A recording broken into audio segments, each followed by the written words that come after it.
at the end of the day, I am defending my family, and I will do that all day, every day. And, I'm also looking out for my three younger sisters.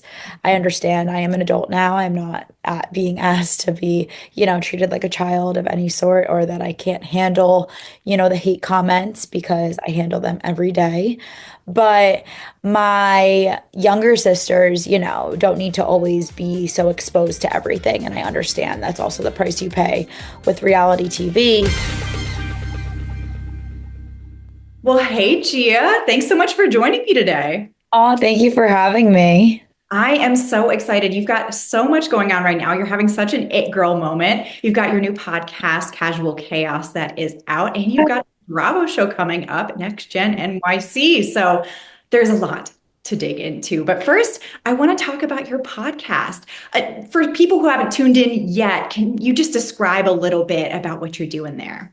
Yeah, of course. So a lot of the Bravo audience has seen me grow up in front of their eyes from when I was a little girl until now. But I really wanted to show my audience more of the fun, lighthearted side of me, and not as serious and tense, kind of what they see on the show. So I wanted to steer away from that and really show my audience who I am, but also relate to them with so many different topics. And I'm excited for them to see who I am. It is such a fun show. I mean, you've got a couple episodes out already, and it just feels so casual, so real. I'm kind of curious what it was that inspired you to go into podcasting as opposed to something else. I know your mom's got some experience there. Yeah, I love talking. Yeah, I love talking. I love talking to people. I'm a very conversational person, and I love when I can relate to somebody. So when I get into a really deep conversation, or if we're having a good episode and we're really bouncing off of each other, if I know the basis, I barely even look at my talking points. It's very just easy, casual, conversational.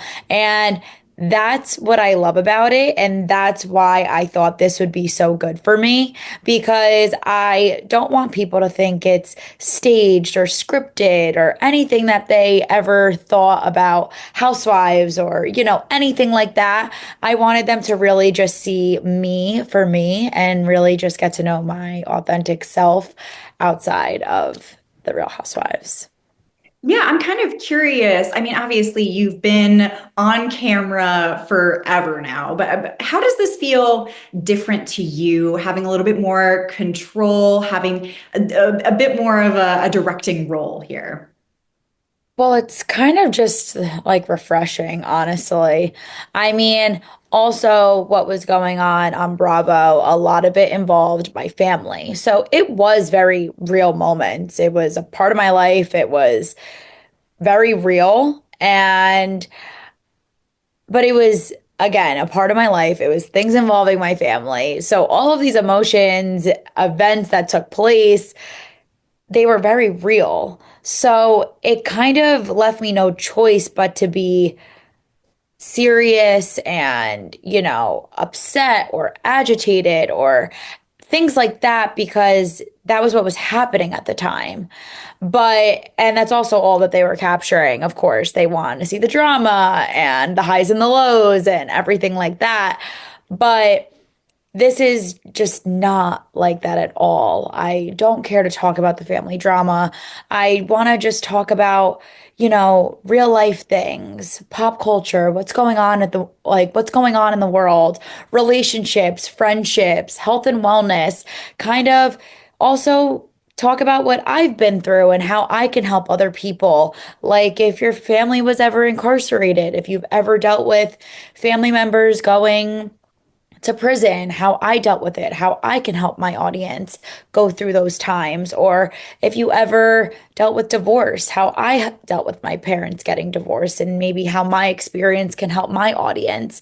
I want it to be more like that rather than, obviously a lot of negatives were on the Real Housewives. So I just want this to be very positive, uplifting, and just share what I have to offer to my audience. Yeah. I mean, is there anything in particular that people think they know about you, but you're looking to kind of reframe with this podcast things maybe people have already seen or assume about you that just aren't totally true.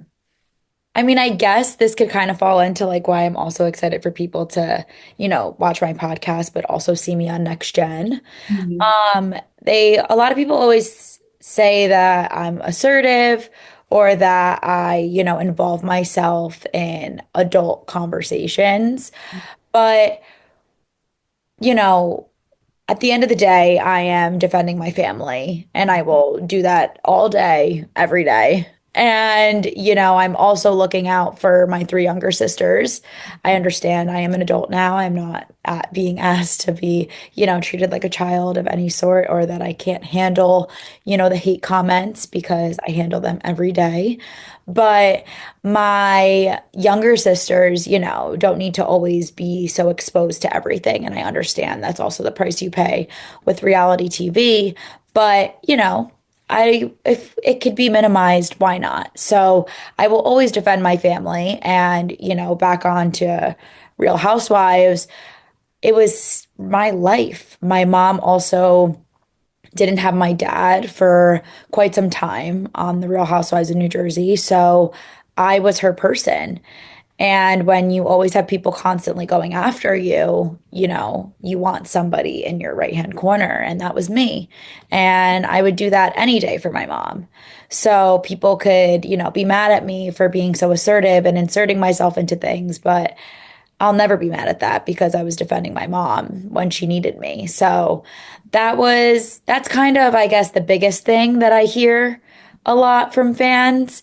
So I'm excited for them just to get to know me, not inserting myself into drama on my podcast and also seeing me just also be myself on Next Gen NYC. Now let's talk about Next Gen NYC because we just saw the trailer come out. It looks Yeah. so good. What can fans expect to see there? So just life in New York City. We have a very mixed group and it's fun. You get to see what each one of us do with our work life, how each one of us go about our day-to-day schedules, and how we all make a living for ourselves. But you also get to see the nightlife and the fun activities that we are doing around New York City as well. So it is very cool. I'm super excited. This was a very fun show to film. And yeah, it's airing June 3rd on Bravo. Oh, well, we will be seated for that. It's such a fun group, too. I mean, we've got a mixture of people who we already know through Housewives Yeah. and some newbies. I'm kind of curious what it was like for you to be getting so close with these other Housewives kids because you have Yeah. some experiences, but not really. No, for sure. I mean, I think we all can relate. Obviously, there's Bravo kids, so we all relate to each other on a high degree, but then you're also going to see a bunch of other mixed faces involved. So it's definitely a fun group. Oh my gosh. Well, I hope that we can see some of them on your podcast as guests because you're having the best guests. Do you have anyone coming up that you're like really excited for everyone to see?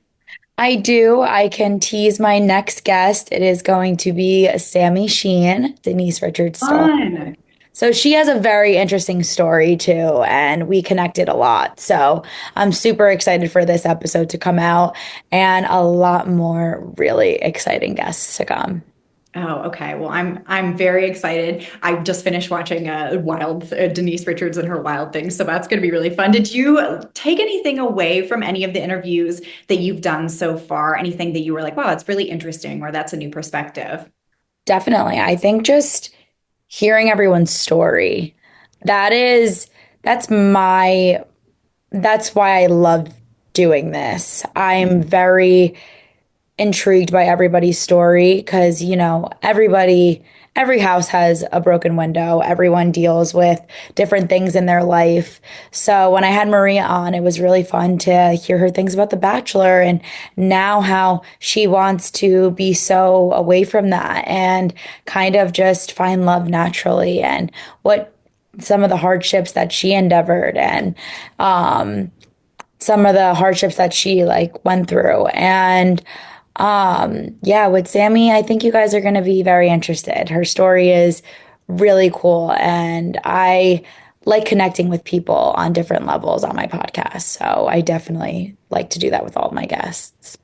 Is there any dream guests that you have out there that you're like, oh my gosh, one day they would be so great to have on the pod? Yes. So my dream guests, I have two, are Khloe Kardashian. Yeah. I love her. She is just so funny, but she doesn't mean to be, but she's hilarious. So I would love to have her on my podcast. And of course, the King, Andy Cohen. Oh, absolutely. Come on. He's got to get on here. No, I think he will. I think he will, hopefully. Andy, if you're watching, let's do this. Now, before you got behind the mic, did you take any advice from either your mom or anyone else who you know who's in the podcast space? Anything that you were advised to do or not to do? I think I just was me. Yeah, I just was me. And but that was my whole point, you know. I really just wanted to be myself and kind of have no filter and just be me. So that's what I do. As soon as I get into the groove and I feel comfortable, it's smooth sailing from there. Yeah, it doesn't seem like there was very much of a learning curve there for you. It felt very natural. Where do you see the show going, or you taking kind of just this endeavor of storytelling and connecting with people in the future? I mean, I would love to do live shows. Mhm. You know, that is definitely my dream. I would love to go on tour with this podcast. I have put a lot of effort into this podcast, and I hope my fans see that just with, you know, the efforts that I put into the Instagram and the marketing aspect of it, and all the efforts that I put in to really show that this podcast is going to be amazing. So I hope my audience thinks the same. Oh, absolutely. Well, I am so excited for more episodes of Casual Chaos, and I can't wait to see you on Next Gen NYC. So thank you so much for talking with me. Thank you. I appreciate it.